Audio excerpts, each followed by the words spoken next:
Yeah. So we should wrap this thing up. That's just one of the great rooms of people, you know, where you just want to keep talking. But I should wrap it up. I'll tell you about the worst gig I ever did before I go, and I'm going to leave on this.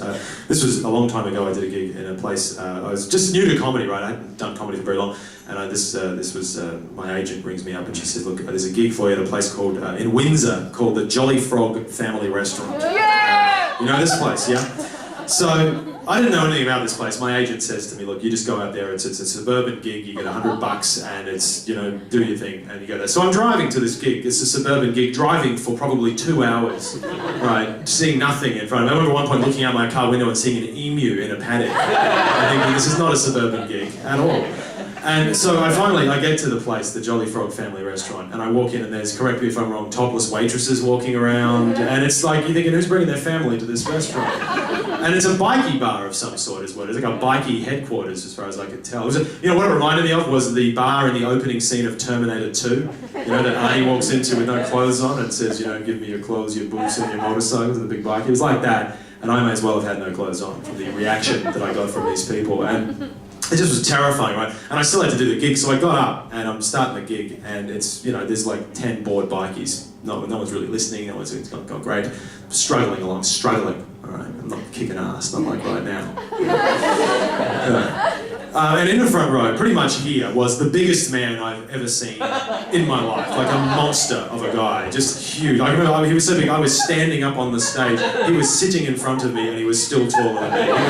His beard weighed more than me. It was just like your nightmare if you're a comedian. It's like, oh God. And tats, the works, right? And I could see from the look on his face that he was not enjoying the show. Like, this was not working for him at all. And I'm freaking, I've got like 15 minutes to go, thinking, what the hell am I going to do? And I'm so new to comedy, I didn't know how to talk to people or do any of that engaging stuff that you have to learn to do. And so I thought, just suck it up, just talk to this man, all right? You know, you've got to make friends with this fucking animal, you know, to get out of here alive before he kills you.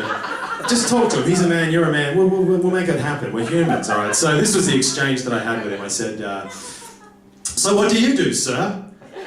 And he said, "I just spent the last 11 years behind bars." And I said, "Oh, so you're a bartender then?" Nothing, all right?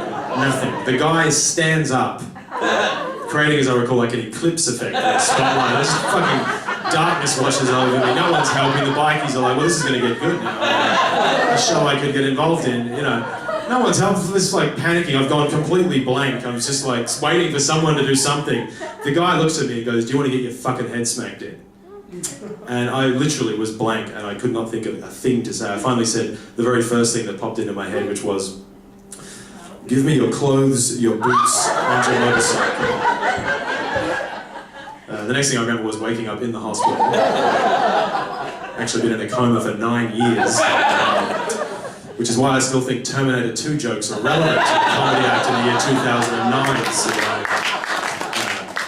thank you very much. Yeah. Smart audiences. Did all the heavy lifting there. Folks, we're going to wrap this up because we do have lives to get back to. This has been great. You're the sort of people that we love to have at these comedy nights, so please come back again. I would love to stay and talk to you longer, but I don't want to push you, and the fact is I'm actually getting quite nervous being up here talking to you. I haven't been this nervous since my first sexual experience, but he's hoping I don't panic and strangle you guys. Thank you very much, thank you for listening. Stay off drugs, kids, stay in school. Sam,